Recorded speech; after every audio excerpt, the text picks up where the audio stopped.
गेल्या 8 दिवसापासून एक सुद्धा सबस्क्रायबर वाढला नाही आपला. म्हणून मी ना लय म्हणजे लय डिमोटिवेट होते. म्हणलं चला छान असा चहा घेऊया आणि तयार होऊन काहीतरी नवीन करूया. नवीन करायचं म्हणजे काय, या दिवाळीला मी ना करंज्या केल्या नव्हत्या.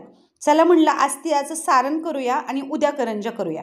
आता तिळाचं सारण करायला घेतलं तर आमच्या सासूबाईंचा काही माझ्यावर विश्वास नाही.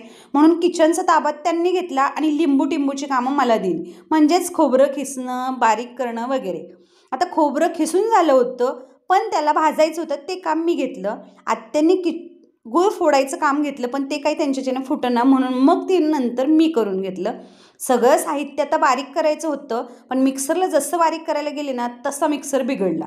म्हणजेच त्याचं जे खालचं चक्कर असतं ना तर तेच निसटून गेलं. थोडीशी शक्ती आणि थोडीशी युक्ती वापरली आणि मी हे शेवटी बसवलंच.